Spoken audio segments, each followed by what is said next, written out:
اللہ العظیم۔ معززین حضرات، آج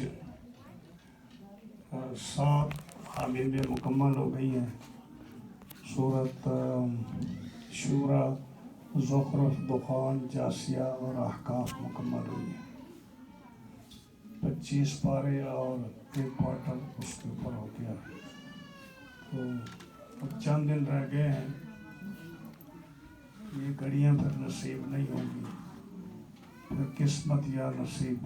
بے شک رمضان شریف کے جو چند دن رہ گئے ہیں، اس میں کوشش کریں کہ جتنا بھی زیادہ سے زیادہ اللہ کے حضور حاضری دے لیں۔ روزہ، نماز، صدقہ، خیرات، تلاوت، نوافل یہ ادا کر لیں، رب تعالیٰ قبول فرمائے۔ آج 2 مسئلوں پر ہم گفتگو کریں گے، ایک تو صدقہ فطر پر اور ایک اعتکاف پر۔ اعتکاف کا ہم نے کل جو ہے ذکر کیا تھا۔ کچھ مسائل جو اعتکاف کے رہ گئے ہیں وہ انشاءاللہ آج چند عرض کریں گے۔ اعتکاف صرف اور صرف اس مسجد میں ہو سکتا ہے جہاں 5 نمازیں باجماعت ادا کی جاتی ہوں۔ جس مسجد میں 5 نمازیں باجماعت ادا نہ ہوں، وہاں یہ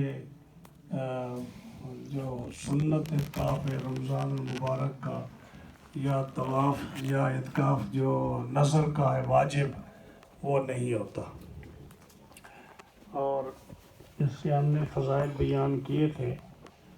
اعتکاف کے بہت بڑے فضائل ہیں، کیونکہ آدمی سب کچھ چھوڑ کر، بال بچے، مال متاع، بزنس، سب کچھ چھوڑ کے اللہ کے حضور حاضر ہو جاتا ہے، اور وہ یہ کہتا ہے کہ یا اللہ، میں نے سب کچھ تیری رضا کے لیے چھوڑ دیا ہے۔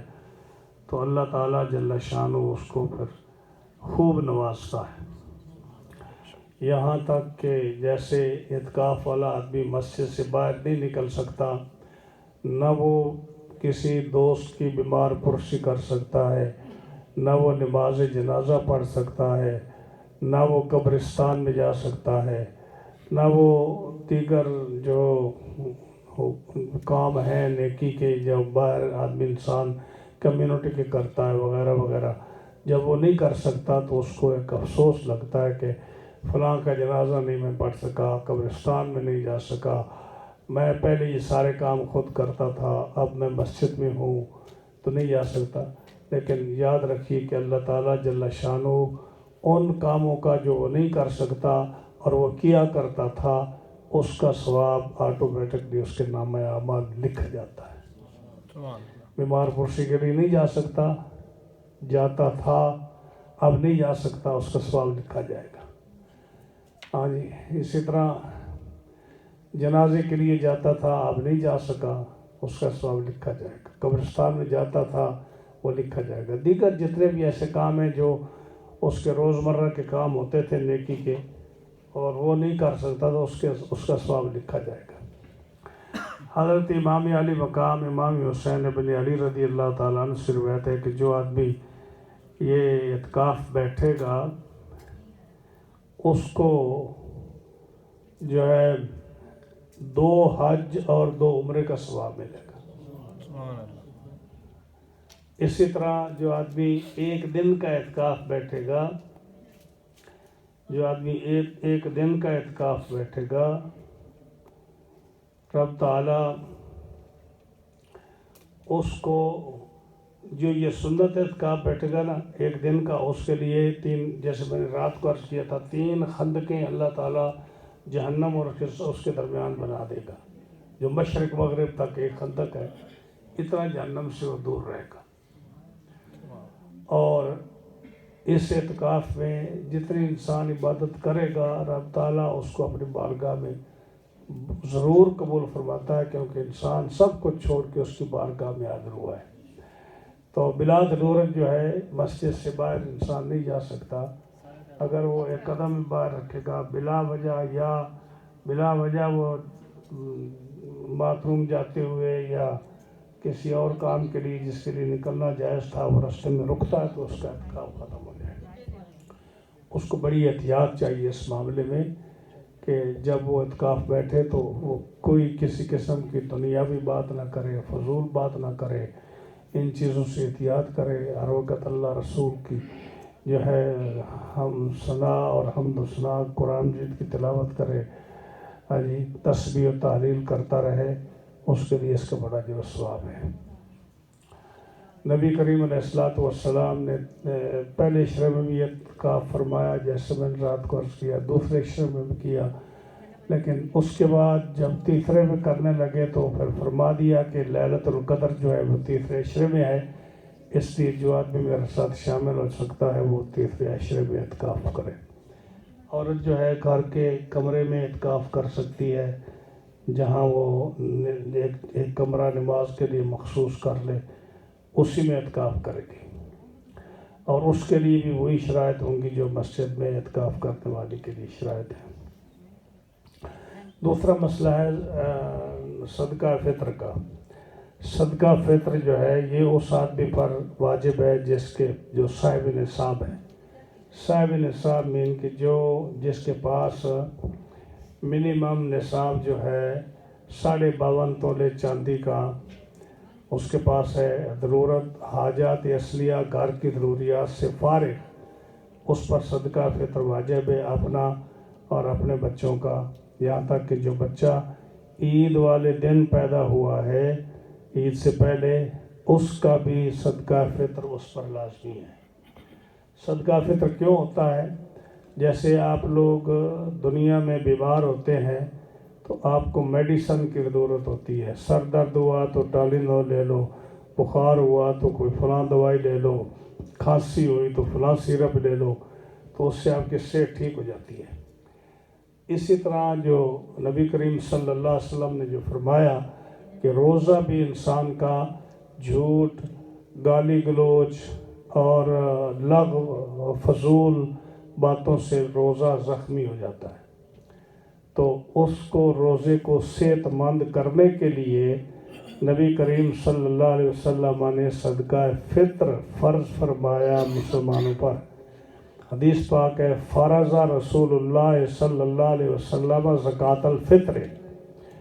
نبی کریم صلی اللہ علیہ وسلم نے مسلمانوں پر زکوٰۃ الفطر جو ہے یہ فرض اور واجب فرمایا، من اللغو طہرا للصیام، روزے کو پاک کرنے کے لیے، صحت مند کرنے کے لیے، من اللغو والرفث، بیہودگی اور فضول باتوں سے پاک کرنے کے لیے آپ نے یہ فرض فرمایا، وتومۃ للمساکین۔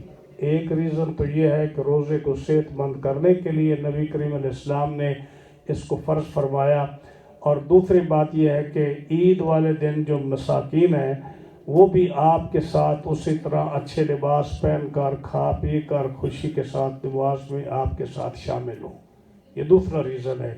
اسی لیے عید کی نماز سے پہلے صدقہ فطر ادا کرنا لازمی ہے، تاکہ غریب، مسکین، فقیر جو ہیں، نادار لوگ، وہ بھی آپ کے صدقہ فطر کو لے کر اپنے گھر میں خوشی سے کھا پی سکیں اور عید کی نماز اچھے طریقے سے ادا کر سکیں۔ دوسری بات جو ہے فرمایا کہ انسان کا روزہ جو ہے وہ آسمان اور زمین کے درمیان لٹکا رہتا ہے، اوپر نہیں جاتا۔ جب تک کہ آپ صدقہ فطر ادا نہ کریں، روزے بارگاہ خداوندی میں قبول نہیں ہوتے، وہ لٹکے رہتے، وہ وہاں نہیں پہنچتے۔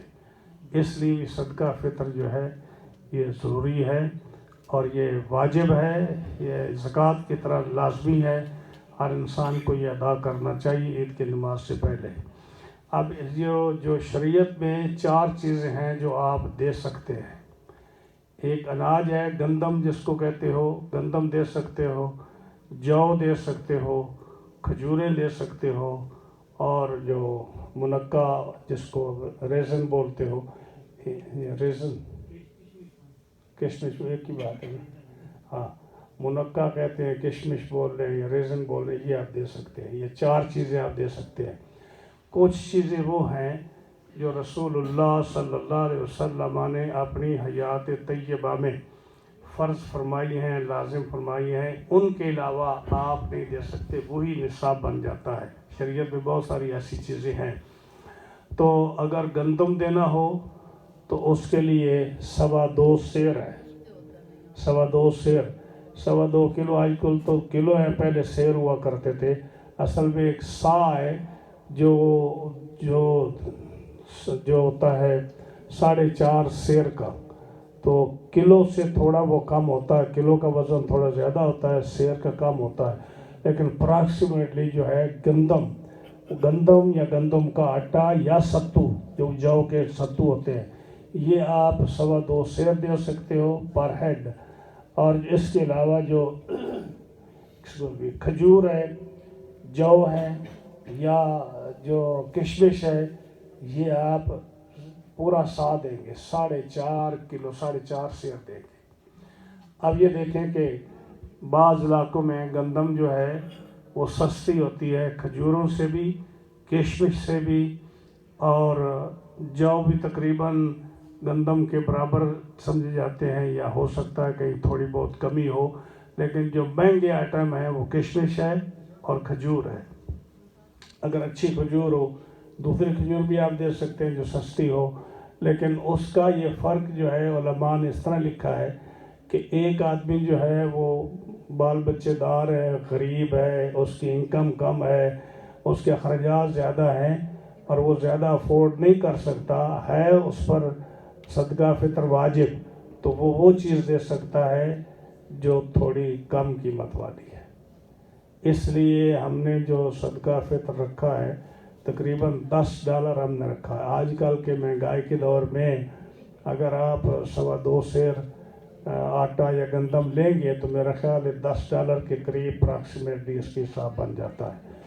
اور وہ آدمی جن کو اللہ تعالیٰ نے وافر مقدار میں رزق دیا ہے، جو اچھی گاڑی رکھتے ہیں، اچھا مکان رکھتے ہیں، اچھا لباس پہنتے ہیں، اور اچھے کھاتے پیتے لوگ ہیں، ان کے لیے جو حکم ہے وہ یہ ہے کہ وہ جو نبی کریم علیہ السلام نے دیگر نصاب رکھا ہے اس کا فطرے کا، کشمش ہے، کھجوریں اچھی ہیں، یا اس حساب سے بھی آپ دے سکتے ہیں۔ مثلاً $20 پر ہیڈ کے حساب سے دے دیں، $25 پر ہیڈ کے حساب سے دیں۔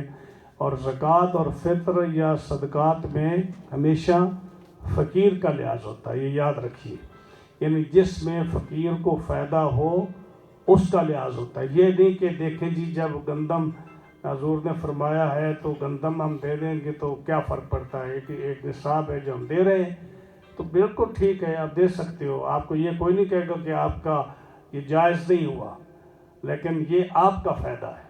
فقیر کا فائدہ کس میں ہے کہ اگر آپ افورڈ کر سکتے ہیں تو آپ اس کی جو زیادہ مقدار ہے غریب کو دیں تاکہ اس کو اس کا فائدہ ہو۔ تو صدقہ فطر جو ہے یہ انتہائی ضروری ہے، یہ بھی، اور یہ فرض ہے، یعنی واجب ہے جو رسول اللہ صلی اللہ علیہ وسلم نے امت پر فرض فرمایا ہے۔ اسلام کو اور دین کو، رسول اللہ صلی اللہ علیہ وسلم اور اللہ تعالیٰ کو ہمیشہ جو ہے، اللہ کو اپنی مخلوق بڑی پیاری ہے، اس کے حساب سے اس نے ایسے نظام اور ایسے قوانین بنائے ہیں جس میں ان کا فائدہ ہو۔ اور یہ جو ہے نا، یہ نظام قدرت ہے کہ اس نے 2 طرح کے انسان بنائے ہیں، کچھ امیر کچھ غریب۔ ہاں جی، اگر غریب نہ ہو تو آپ سخی کیسے کہلائیں گے؟ یعنی آپ کو جو لوگ کہیں گے فلاں آدمی جی بڑا سخی ہے، کیا بات، اگر آپ نے سخاوت دیکھنی ہو تو فلاں صاحب کو دیکھ لو جو حاتم طائی ہے اپنے وقت کا، لیکن وہ کب بنے گا؟ جب غریب کو دے گا۔ غریب کو دے گا نہیں تو حاتم طائی کیسے بنے گا؟ تو یہ غریب جو ہے نا، یہ ایک اللہ تعالیٰ کی نعمت ہے آپ کو حاتم طائی بنانے کے لیے۔ یا اگر آپ جو ہے کوئی صدقہ خیرات کرنا چاہتے ہیں، مصیبت سے چھٹکارا حاصل کرنا چاہتے ہیں، اللہ کا قرب حاصل کرنا چاہتے ہیں، کوئی مصیبت پریشانی بیماری دور کرنا چاہتے ہیں، تو اللہ تعالیٰ نے اس کے لیے غریب بنائے ہیں تاکہ آپ ان کو خوش کریں، ان کی دعا نکلے، اور اللہ تعالیٰ آپ کو صحت عطا فرمائے اور آپ کی پریشانیوں کو دور فرما دے۔ یہ نعمتیں ہیں اس کی۔ اسی لیے حکم ہے کہ فقیر غریب جو ہے نا، اس کو بڑے ادب اور عزت و احترام سے اس کو دو، اس کو حقیر سمجھ کر نہ دو۔ ہاں جی، اگر غریب نہ ہو تو آپ زکوٰۃ کیسے دے سکیں؟ آپ ایک فرض جو ہے وہ ادا نہیں کر سکتے۔ تو تو اس لیے جو ہے نا ان کو عزت نفس ان کی مجروح نہ ہو، اس طریقے سے ان کو دینا چاہیے۔ تو اسی طرح جو ہے یہ رمضان المبارک میں ویسے بھی انسان جو ہے صدقہ و خیرات بہت زیادہ کرتا ہے۔ اس سے رسول اللہ صلی اللہ علیہ وسلم کے بارے میں آتا ہے کہ جیسے تیز ہوا چلتی ہے نا، آپ تیز ہوا سے بھی زیادہ آپ کا ہاتھ سخاوت میں چلتا تھا، یعنی آپ بہت صدقہ